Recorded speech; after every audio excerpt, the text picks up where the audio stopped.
livro da vida. E não tem como apagar, né? E quando o Senhor te escolhe, não tem jeito. É sobre isso a passagem de hoje que o Senhor colocou no meu coração. A igreja se coloca sobre os seus pés. Vamos só fazer uma oração nessa manhã, agradecendo ao Senhor cada louvor, cada palavra. Que o Senhor venha tomar a direção dessa segunda parte, em nome de Jesus. Senhor, meu Deus, meu Pai, Senhor, ainda diante da Tua presença, Pai, aqui estamos. Deus, eu quero agradecer a Ti, Senhor, a cada louvor entoado, agradecer a Ti, Senhor, a cada palavra nesta manhã, agradecer pela vida do Teu povo, Senhor, que está aqui nesta manhã. Deus, eu entrego a Ti, Senhor, essas palavras que vai ser lida nesta manhã na palma das Tuas mãos. Eu vou jogando por terra todo impedimento, toda batalha travada, todo esfriamento espiritual, toda cegueira espiritual que cai por terra em nome de Jesus. Pai, toma teu lugar que é de direito neste altar, fica conosco e seja feita a tua vontade, o teu querer. Deus, eu sou vaso nas tuas mãos, faça conforme lhe apraz, Senhor, nesta manhã. Deus, eu estou na tua dependência e eu entrego a minha vida na palma das tuas mãos e te agradeço em nome de Jesus. Abra a palavra do Senhor, ainda de pé em João.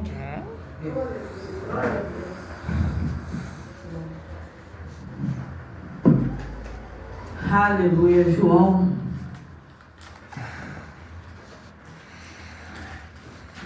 15.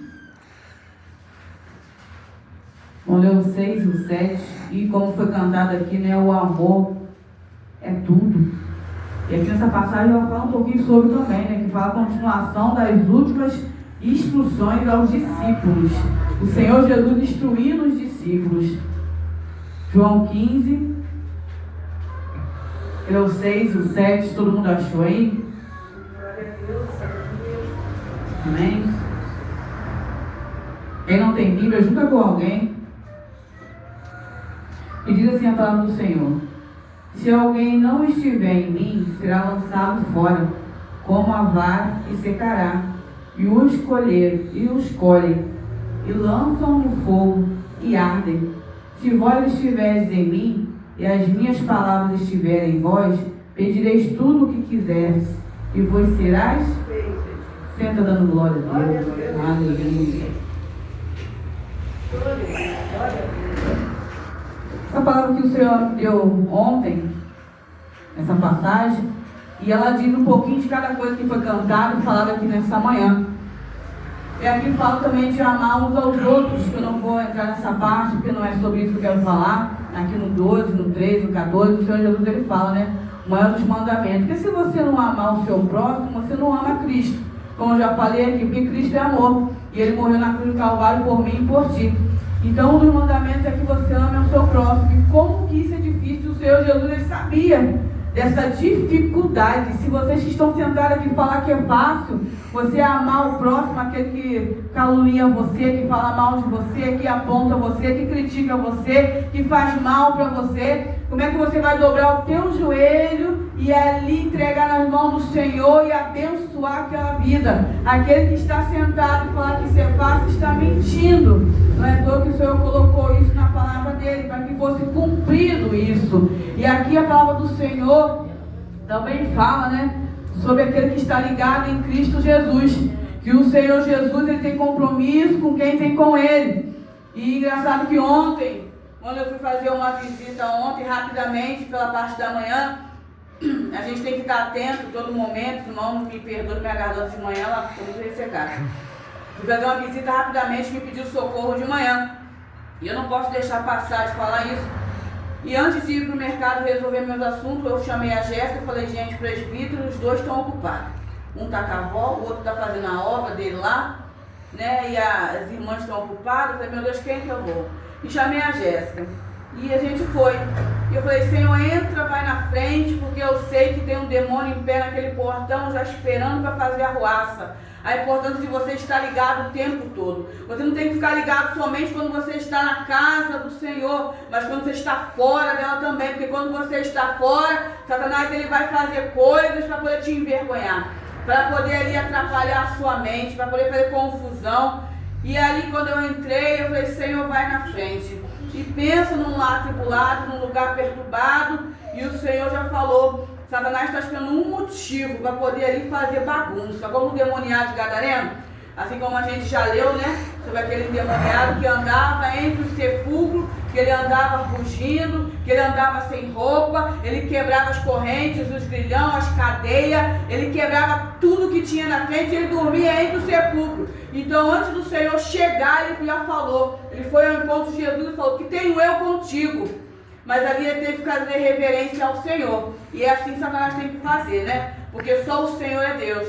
E ali eu conversando com aquela pessoa, eu vi como é que Satanás dominava a mente da pessoa. É onde eu falo para vocês que vocês têm que ter a palavra do Senhor na ponta da tua língua, para Satanás não confundir você. O que eu preguei na terça-feira? Que a gente tem que pedir o capacete ao Senhor da justiça para nos cobrir com o sangue dele, para que Satanás não venha falar manso e bonito para poder te enganar. E ali quando Satanás falava, ele falava manso, ele falava como se tivesse conhecimento, falava como se tivesse, não, ele tem conhecimento da palavra. Satanás, ele conhece a palavra melhor do que muitos crentes que estão sentados aqui. Ele sabe da Bíblia de trás para frente.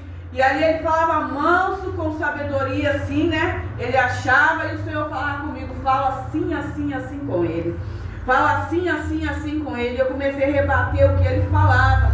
Ele tentava o tempo todo me envergonhar, me humilhar, mas eu ia com a palavra contra ele.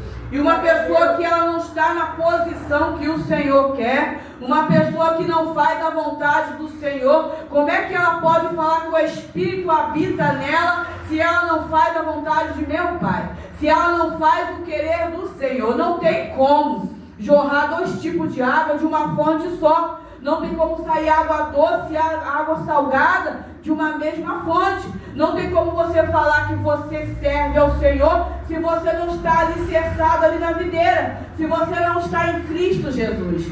E aquela pessoa o tempo todo falava: não, eu sou de Cristo, eu faço a vontade de Cristo. Mas você membra, você está com Cristo, não preciso membrar, isso é só coisa do homem. Igreja, isso é a instrução que o Senhor nos deu. Até de se reunir num templo, o Senhor ordenou assim. Ele não mandou você cultuar em casa sozinho. Ele não mandou você andar só, não. Ele mandou que a gente andasse um com os outros. E ali foi uma batalha travada. E o Senhor falou: não põe a mão na cabeça. Se pôr a mão na cabeça, vai manifestar. E é onde a gente tem sabedoria até de fazer as coisas certas. Sabe por quê? Se manifestasse ontem, não ia adiantar de nada. Porque a pessoa não quer Jesus. Ele quer a bênção que Jesus pode dar, mas não quer o abençoador. E o Senhor falou para mim: não coloca as mãos, somente declara a bênção sobre esta casa. E ali foi o que eu fiz. Eu orei, entreguei na mão do Senhor. E aquilo que Satanás queria fazer, ele não pôde fazer, porque antes de eu chegar, o anjo do Senhor já estava naquela casa. O anjo do Senhor já tinha dado ordem aos anjos para acorrentar aqueles demônios que estavam ali naquele lugar. Então não é todo lugar que você tem que pôr a mão e ali expulsar algo, porque se a pessoa não quer Jesus, você vai dar pérola para porco, você vai estar perdendo o seu tempo. Então até com sabedoria você tem que saber orar. Quando você colocar os teus pés no lugar, você pergunta ao Senhor: Senhor, o que eu tenho que fazer? E assim foi o que eu fiz. Então a nossa batalha já começa quando a gente acorda, não é só dentro da igreja. E aqui essa passagem, ela fala de quê? No 16 fala assim: não me escolheu vós a mim, mas eu vos escolhi a vós, e vos nomeei para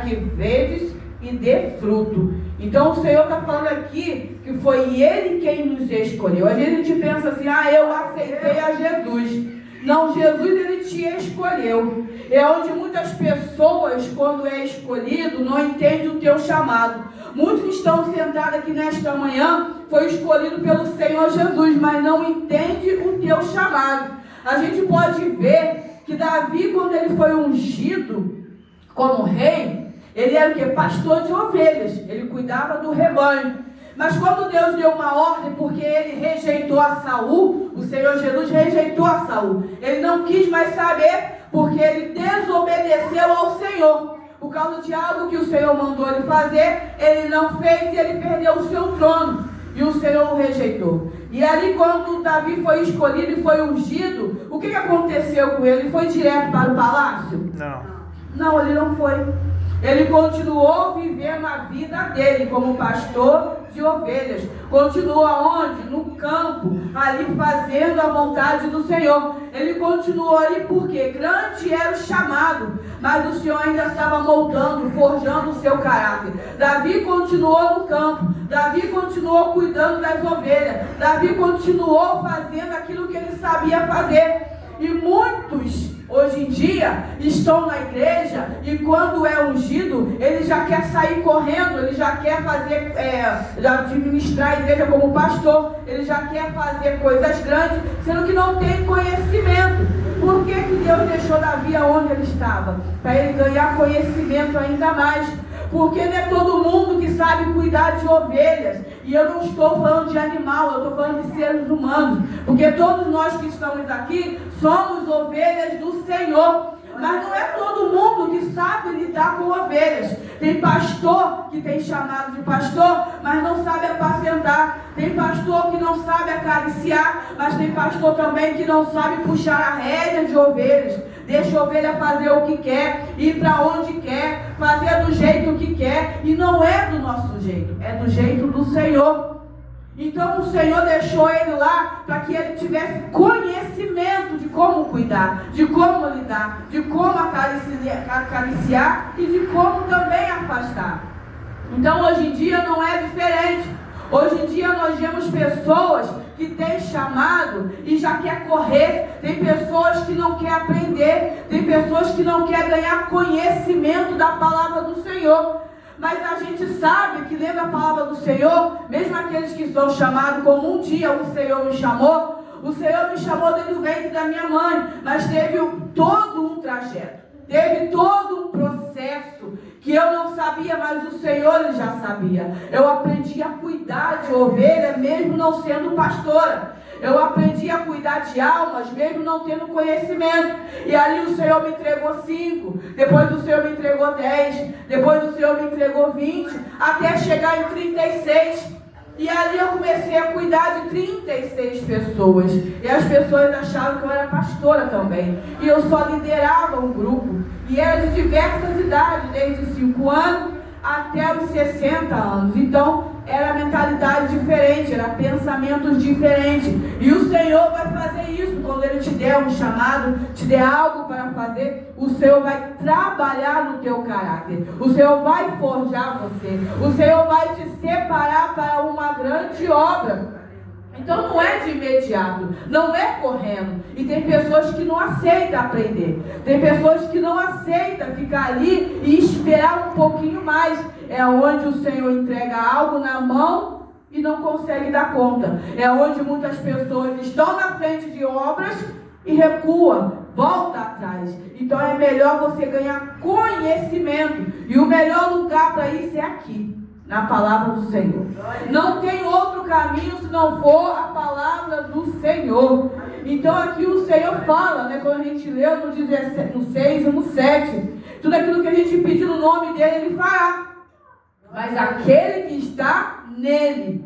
E muitos querem pedir, mas não querem estar nele. Que foi o que eu ouvi ontem. Até falar que eu estava protegendo mulheres, por ser mulher, eu tive que ouvir. E não sei se os irmãos viram que na terça-feira eu levantei e fui ali fora, porque o irmão chamou ele fora pedindo uma passagem. E ele sempre vem aqui, pede passagem, pede Bíblia, pede passagem, pede Bíblia. Ele pede Bíblia todas as vezes, eu falei, irmão, eu já te dei. E ali o diabo usou ele tremendamente. Ele falou assim, eu sei que a situação de vocês é precária. Eu falei, o sangue de Jesus tem poder. Então já começou o ataque, nossa semana começou. Então essa semana foi só de afronta. Então se eu fosse uma crente dodói, uma crente que fica magoada, me falou que eu sou pastor porque eu sou mulher.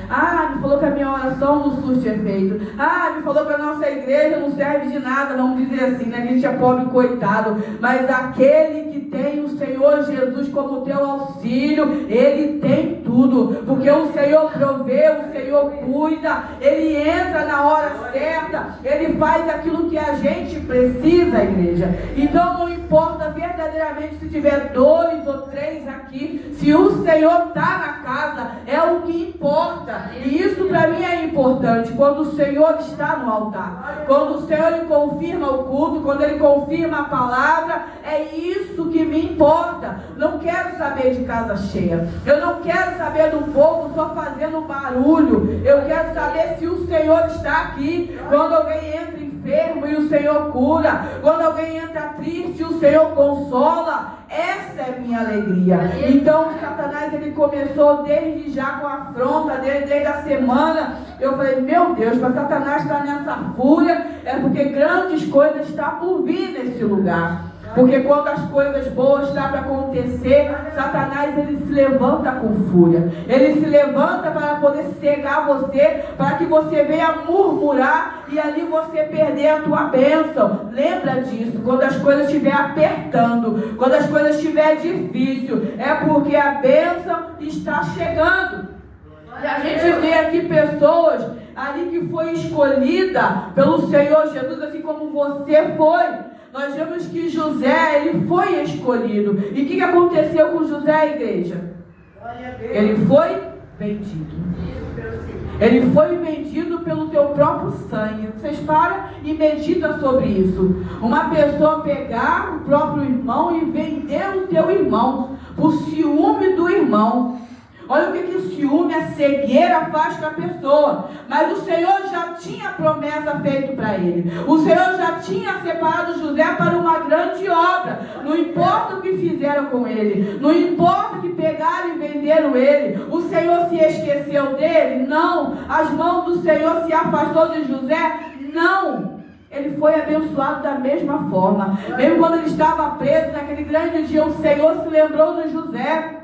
E o Senhor ele não se esqueceu de ti. Mas o que eu e você tem feito para que se cumpra a vontade do Senhor na tua vida e na minha vida? Será que a gente tem falado, Senhor, eu aceito o meu chamado, Senhor, eu aceito fazer a tua vontade, porque estamos que estar ligados no Senhor Jesus. Temos que fazer a vontade do Senhor. Não adianta falar, eu creio que o Senhor vive, eu sei que Ele morreu na cruz, mas você não andar conforme manda a palavra. Não adianta você querer fazer do teu jeito, da tua maneira. E nós falamos aqui também sobre Davi já. E nós falamos aqui também na palavra do Senhor sobre Jeremias. Jeremias foi rejeitado. E muitos não aceitam ser rejeitados. Muitos não aceitam ser deixado de lado. Muitos acham que o pastor tem que ficar o tempo todo paparicando ele. Se o pastor não fizer isso, ele não gosta de mim.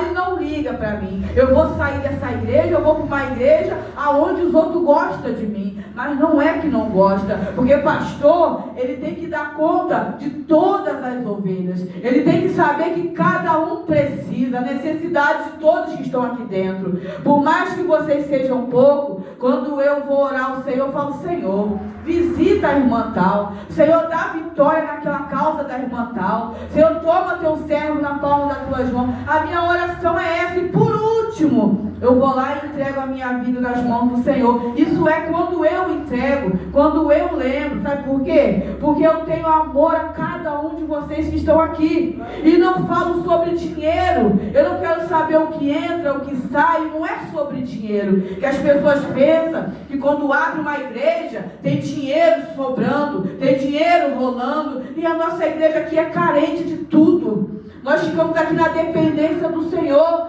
Nós pagamos aluguel e as pessoas acham que jorra dinheiro e não é verdade. A gente paga o aluguel e a gente já fica ali juntando para pagar o próximo aluguel. A gente fica aqui na dependência do Senhor verdadeiramente. Ontem o culto das crianças que teve aqui, eu pedi a doação dos irmãos e teve irmãos que abençoou. E para a honra e glória do Senhor foi uma bênção. 5 crianças, não importa. Eu não sei o trabalhar do Senhor. Eu não sei o que o Senhor quer fazer com isso tudo. Mas uma coisa me falaram, o Senhor está testando você. E aí o Senhor está testando. E se eu recuar, e se eu reclamar, Senhor, a casa não está cheia. Não tem 10, 15 crianças. Eu fiz ali lembrança contando 20 crianças. Mas eu profetizo que um dia vai ter 30, 40 crianças. Assim como o Senhor me entregou 5 pessoas um dia para cuidar, depois foi para 36. Eu não reclamei dos 5. Foi onde o Senhor me colocou sobre os 36. Não temos que reclamar não, igreja. Porque se for uma alma, é uma alma que precisa de socorro. Se for 2 pessoas, é 2 pessoas que precisam de socorro. E a gente vai ter que prestar conta. Uma alma para o Senhor é valiosa. E muitos se esquecem disso. Tem gente que acha que não vale a pena. E ontem eu falei com a Jéssica, você fala, mãe, não vamos não. Eu falei, sai dela, menina, vamos subir logo. A gente já subiu o morro a pé, né? Ai, meu Deus, ela ficou assim, ai, meu Deus, já de manhã. Eu falei, Jéssica, é uma alma, a gente não pode falar não. Se a pessoa te pedir uma oração, seja ela quem for, seja da religião que for, você não pode negar, você tem que ir socorrer aquela vida. Porque a gente não sabe o amanhã daquela pessoa. E ali o Senhor me deu Abacuque. E como é que as pessoas que não têm a visão, aquelas que não estão alicerçadas, não estão ligadas no Senhor, ela quer falar bonito, ela quer cantar bonito, mas se ela não estiver em Cristo Jesus, a máscara ela cai. Então quando a gente fala assim, temos que ser membros de algum lugar, porque você tem que se ter um pastor. Porque quem é o teu pastor? Naquele grande dia, como é que vão chegar? O Senhor vai chegar diante de mim e falar, aquela alma ali, não é minha, Senhor. Eu não tenho nada com ela, Senhor. E quando eu falei isso com a pessoa falou, não, meu pastor é Jesus. Eu falei, não, você está errado. O Senhor colocou pastores na terra para poder guiar e apacentar o povo dele. E até que ele volte vai ser assim. É onde ali máscara ia caindo e eu ia confrontando Satanás. E é assim que tem que ser. Você tem que ter um pastor. Você não pode andar sozinho. Você não pode andar jogado como folha ao vento, que vai de um lado para o outro. Você tem que estar alicerçado em Cristo Jesus. Aqui na continuação, no 16, diz assim: o vosso fruto permaneça, a fim de que tudo quanto em meu nome pedires ao Pai, e Ele vos conceda tudo aquilo que pedis em nome do Senhor Jesus. Mas como é que alguém vai pedir algo para o Senhor se não aceitou a Ele? Como é que alguém vai pedir algo para o Senhor se não crê nele? Como é que eu posso pedir algo para o Senhor se eu não sigo os passos dele? Se eu não estou ligado em Cristo Jesus? Não tem como, igreja. Não tem como você viver a vida toda falando, eu creio em Cristo, eu sei que Ele faz, mas você não quer pegar a tua cruz e seguir Ele. Não tem como. Como eu falei desde o começo do culto, não tem como sair água salgada e água doce da mesma fonte. Você tem que escolher o caminho que você vai seguir. Você tem que escolher aquilo que o Senhor tem para você. Porque a palavra fala que não é por força, nem por violência. Você tem que se convencer que você precisa do Senhor. Você tem que entender que você necessita dele. Que Ele é teu refúgio e a tua fortaleza. Ele morreu na cruz do Calvário por mim e por ti. Não foi mais ninguém, foi somente Ele. E quando antes Ele foi morrer a cruz do Calvário, mandaram escolher Jesus ou Barrabás. E o que o povo escolheu? E aí, igreja? Então que nós possamos nesta manhã refletir nessa passagem que o Senhor colocou no meu coração. Ele escolheu a vós antes mesmo de ser gerado os teus ossos no ventre. Aleluia. Mas muitos que são chamados, escolhidos, não quer dizer que vai ter uma vida calma. Não quer dizer que vai ter uma vida tranquila. Você vai passar a tribulação. Você vai passar afronta. Você vai ser apontado. Porque Jesus, Ele foi humilhado, sofreu afronta, caluniado, foi cuspido. E Ele morreu naquela cruz de uma forma tão terrível. E hoje a gente não quer ser apontado, quer ser caluniado. A gente não quer ouvir coisas que magoam o nosso coração. O chamado, ele dói. O chamado, ele tem que ter renúncia. E muitos não querem abrir mão de muitas coisas. Muitos querem vir do jeito que está e permanecer da forma que está. Mas não é assim que o Senhor manda. Não é assim que a palavra nos ensina. Há mudança na vida daqueles que servem ao Senhor Jesus. Porque muitos vão te olhar e vai te comparar. E muitos vão olhar para você e não vai discernir aqueles que servem e aqueles que não servem, porque é a mesma coisa. Mas até o joio e o trigo, ele parece a mesma coisa, mas não é a mesma coisa. Há uma diferença. Então lembra-se disso. Você serve a Jesus, mas você vai ser criticado, você vai ser caluniado, você vai sofrer afronta. A sua caminhada, ela não vai ser fácil. Jesus não teve facilidade na vida dele. Ele não teve tranquilidade na vida dele. E ele era Jesus. E quem somos nós diante de Jesus? Nós somos pó, somos cinza, nós não somos nada. Ah, mas a vida do crente é muito difícil. De Jesus também foi. Aonde é que você lê aqui na palavra? Abre para mim, me confronta aí agora. Que fala que a vida do Senhor foi um mar de rosa. Foi fácil, foi tranquila. Será que vocês se esqueceram tudo que ele passou? Será que a gente se esqueceu de tudo que ele sofreu? Ele mal dormia, igreja. Não tinha onde nem reclinar a sua cabeça. E a vida dele foi tão sofrida que até mesmo antes dele ser crucificado, quando ali ele subiu para orar, e ele falou para os discípulos dele: fica aqui, me aguarda um pouco. Os discípulos dormiu, enquanto Jesus estava ali em tremenda agonia. E o suor deles corria, era sangue. Tamanho foi a agonia de Jesus. Ele sabia que a morte dele ia ser difícil, terrível. Ele sabia aquilo que esperava nele. Mas mesmo assim, ele seguiu em frente. E é o que você tem que fazer hoje. Olha para o alvo que é Jesus. Siga em frente. Não desista. Se você fala assim: ah, melhor ficar no mundo, melhor servir ao mundo, será que é melhor ser chamado de cavalo do que filho? Porque é assim que Satanás te vê. Porque ele monta nas costas da pessoa. É onde muitos carregam um peso que não sabe o que é. Sabe esse peso que o mundo não entende? É demônios, é legiões que ali monta sobre a vida daquela pessoa. E a pessoa carrega uma cruz que não é dele, um fardo que não é dele. O que é melhor, ser chamado de cavalo ou de filho, igreja? É filho, herdeiro. O Senhor foi para o céu preparar um grande lugar, um lindo lugar para mim e para você. E Satanás não tem nada para te oferecer. Ele é mentiroso, ele é enganador. Ele vai dando até um certo tempo, até você perder a tua vida. Que é isso que ele faz. Até você perder a tua salvação, a tua vida, e acabou. É onde muitos não suportam e tiram a própria vida. E Jesus não, ele veio para dar vida e vida com abundância. E muitos não querem a vida que o Senhor tem para oferecer. Lembra que a vida do ímpio lá fora também é triste. A vida do ímpio lá fora também é sofrida. Mas ele não deixa transparecer. Ele dança, ele pula, ele bebe, ele canta, ele faz o mesmo monte de coisa. Mas quando chega em casa, há uma tristeza que o mundo não está vendo, mas ela está lá. E a diferença daqueles que servem ao Senhor, que por mais que ele fica triste hoje, amanhã ele está sorrindo. Hoje ele está deitado, amanhã ele está na igreja glorificando, ele está pulando. Porque a graça do Senhor te basta. E é o que importa. Então lembra-se disso. O Senhor, ele tem grandes coisas para fazer na tua vida. Porque Ele escolheu a voz. Foi Ele que te escolheu para uma grande obra. Lembra-se disso. Amém, povo de Deus? Amém. Se coloca sobre os seus pés.